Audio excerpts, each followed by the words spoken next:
Your plant's growth stalls out. She's a little pale, a little sad, so you feed her more. Because more food means more plant, right? Here's the flip that'll save you dozens of plants. Your plant doesn't grow because you feed it. It feeds because it's growing. And a stalled plant is almost never a hungry one. All right, welcome in. Joe here, Green Zone Grow Shops, Season 3, Master the Levers. And the whole season is one idea. Your grow comes down to a handful of levers you actually control. Your light, your water, your environment, your pH, and your nutrients. A couple weeks back, we said the nutrient bottle is the last lever you reach for, not the first. Last week, we ran the environment lever.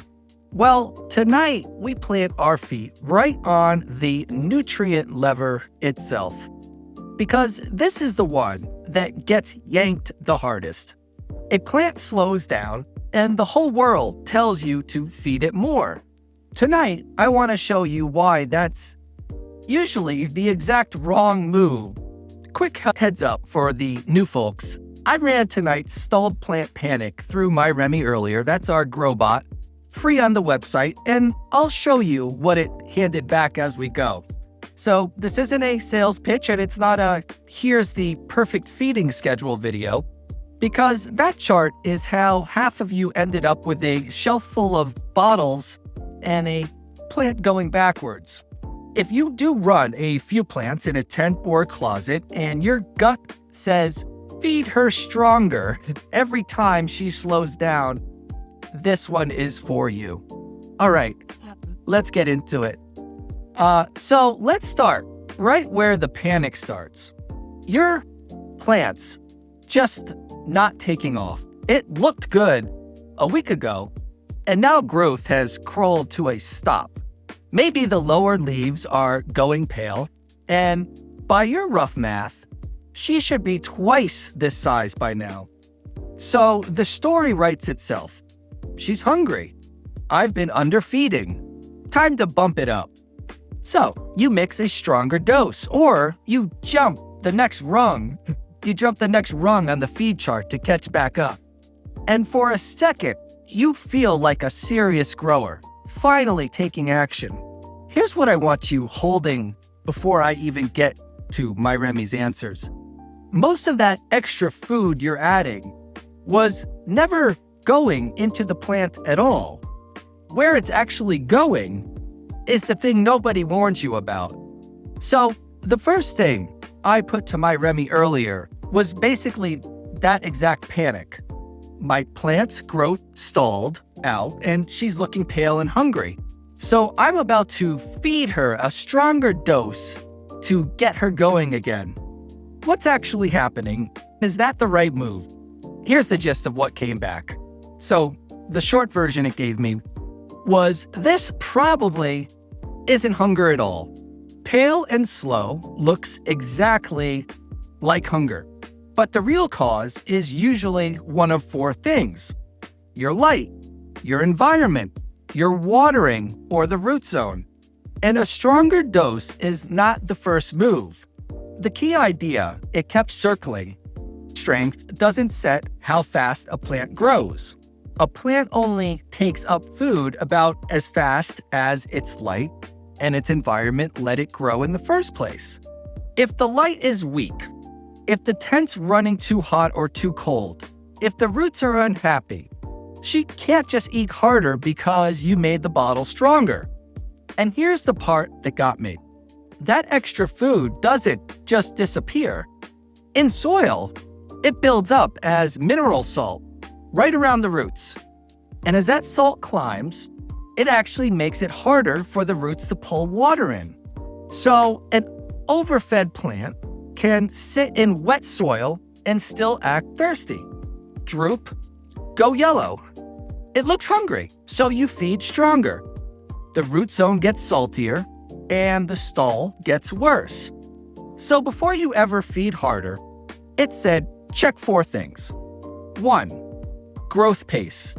A truly hungry plant is still trying to grow and just paling from the older leaves up. A stalled plant is usually blocked, not starving. 2. Light and environment. It wants somewhere around 75 to 82 degrees with the lights on. Nights not far below the upper 60s. Humidity roughly 55 to 70% in veg, 45 to 60 in flower. 3. Watering. If the pot's staying heavy for days, the roots are starved for oxygen. So let it dry back until it feels noticeably lighter, right? And 4, the root zone. Keep your soil input pH around 6.3 to 6.8. And if you've been feeding hard, give her plain pH water for a watering or two instead of more strength. Fix why she slowed down first. Once she's actually growing again, she'll tell you she's ready to eat. And here's the part I need landing, because it's the whole episode in one gut punch. You thought you were the one helping her. You were the one drying her out. Follow what it just said. The food she can't use doesn't leave. It piles up as salt right at the roots. It piles up right at the roots, and that salt is what quietly pulls her water back out. So there's your stalled plant, right? Sitting in wet soil, acting thirsty, and every stronger batch you mix turns the screw a little tighter. I see this one at the counter every single week.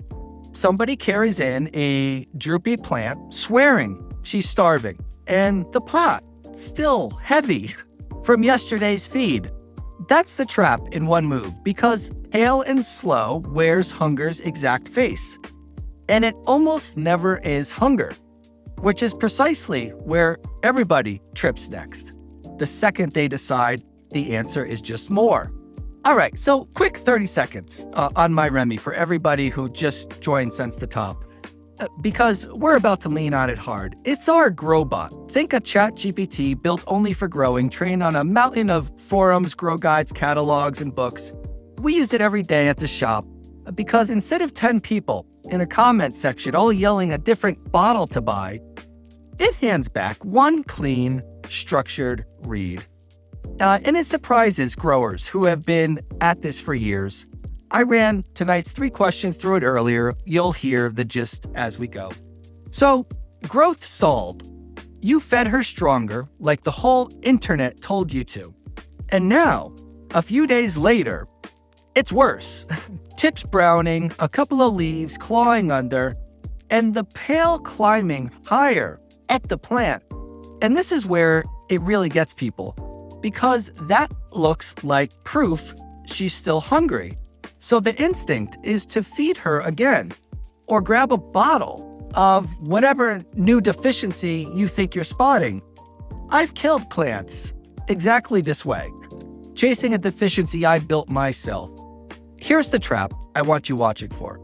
The move that feels the most like helping is the exact move that turned a slow plant into a locked out one.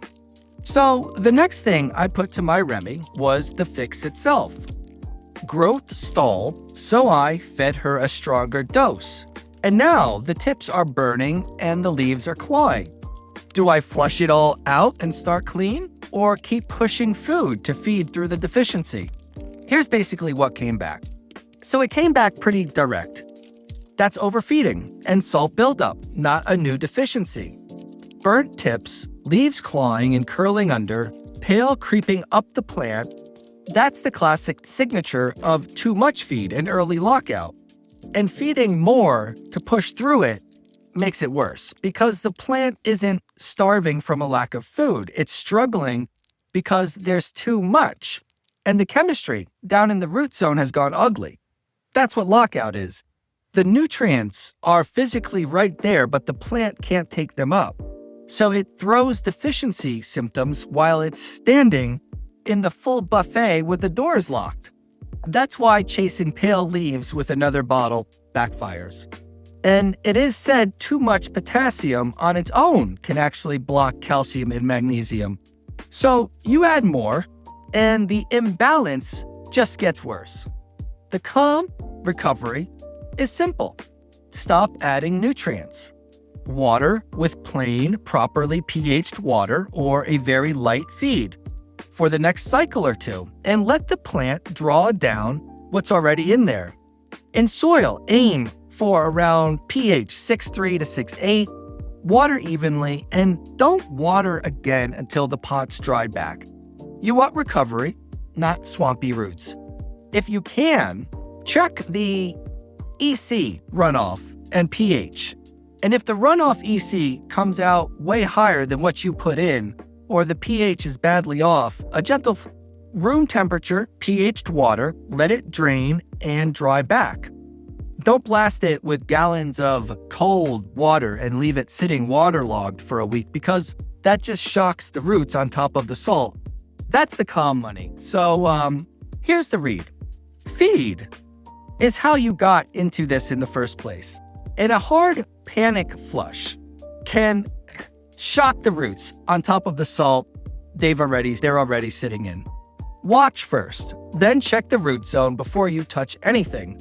That's almost always the move, and it's exactly what the order I'm about to give you is built for. So, how do you actually know how much to feed?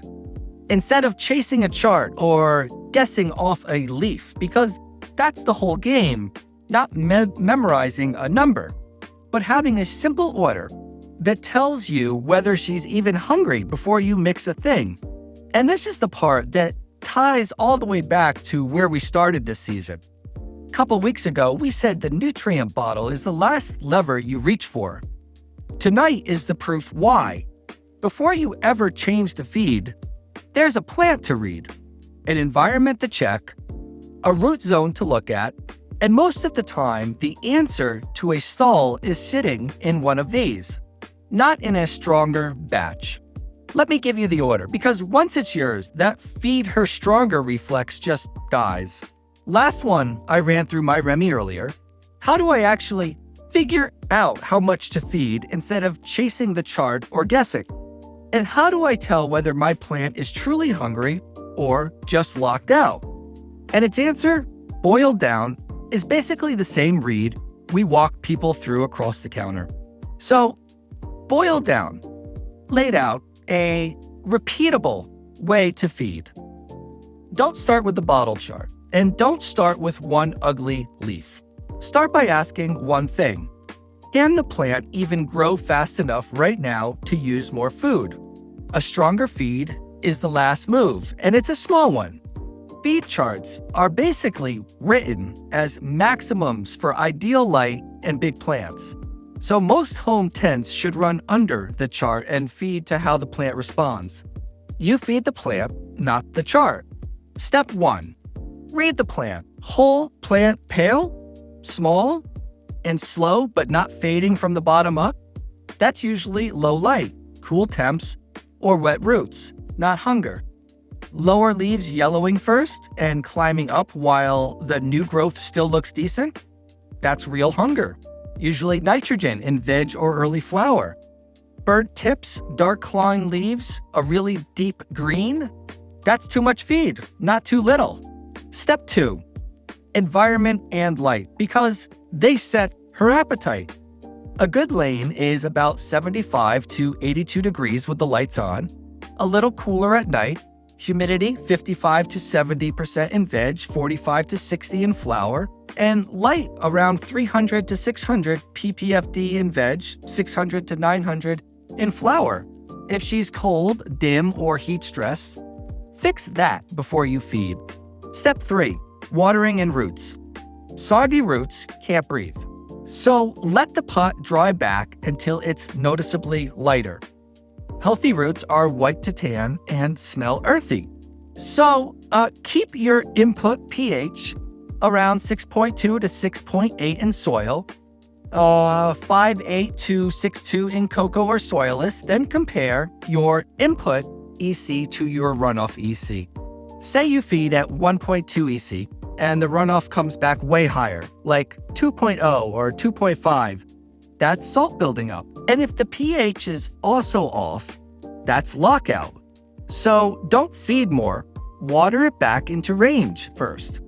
But if the runoff EC is close to or below what you put in, and the pH is in range, and you're seeing that lower leaf fade climbing, now it's real hunger.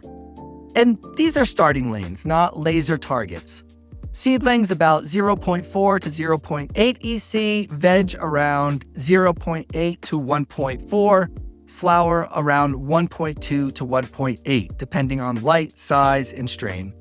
On a 500 scale ppm meter, that's roughly 200 to 400 to 700 and 600 to 900.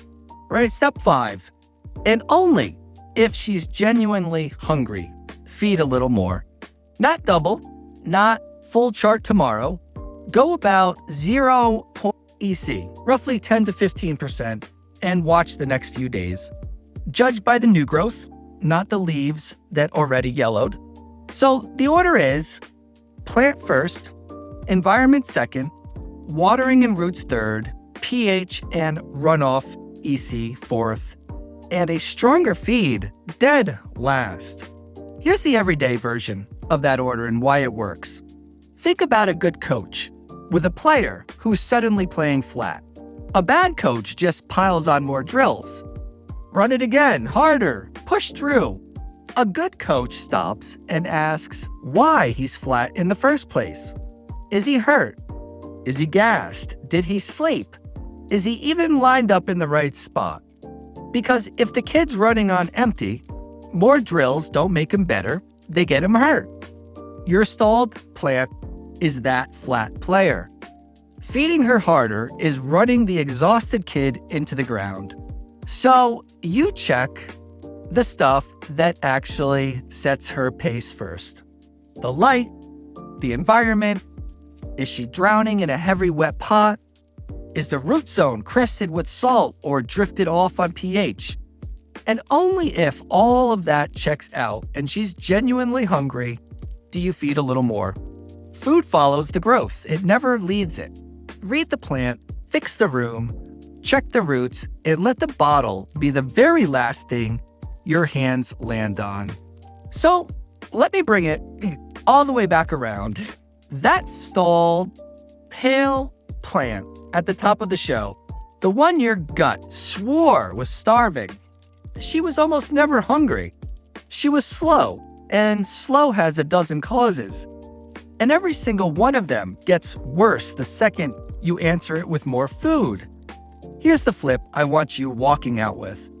And it's the whole thing in 6 words. Food doesn't push growth.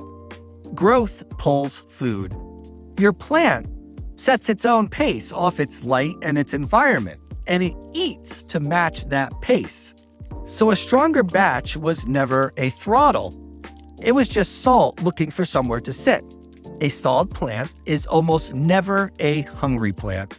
And that bottle label promising monster numbers, that's the plant's maximum on its best day under a serious light, not a prescription for your tent tonight. Feed the plant in front of you, not the ambition on the label. And if you're catching this on a replay, I want to hear it. What's the worst you ever hurt a plant with kindness? Feeding it more, chasing one deficiency after another until it went backwards on you? Drop it in the comments. Somebody's standing over a stalled plant right now with a stronger batch already mixed, and your story might be the one that makes them set it down. That's how you want to run the whole grow, feeding the plant in front of you instead of the number on a bottle, reading before you pour. We wrote it all down. It's called the Stability Playbook. The exact order we read a plant across the counter, the mistakes we see every single week, and the calm fix for each one. It's free. Go grab it. I appreciate everybody hanging out with us tonight. Great crew in here. Also look up the genetics on what you're growing, because some are heavy feeders and some aren't. And some are just slow feeders. Exactly. Even it can be different. That's the secret no one tells you. And slowly back the feed back in, not even full strength, definitely quarter to a half. Read the plant. And if you've got a photo that shows tonight's lesson, send it in. Burnt, clawing tips from a feed that ran too hot, a crusty white salt line on top of the soil or around the pot, or a runoff number way higher than what you poured in, we might feature it during the week to drive the lesson home. No promises, but we look at every single one.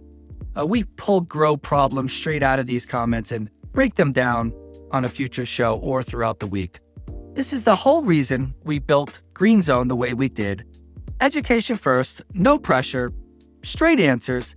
Half the folks that walk in here, sure, they need 3 new bottles, walk out having decided to feed lighter and fix their light instead. That's a win in my book. And MyRemy is right there on the website, free. Tell it your stage, your medium, and what your plant's actually doing, and it'll hand you a sane starting feed instead of 10 threads all naming a different bottle. If you're local, anywhere in New England, come see us in Worcester. Bring a photo of the plant and your runoff number. We'll sort out whether she's hungry or just buried right there at the counter. Real growers, real talk, no fluff. Thanks for joining, everyone. Have a great night.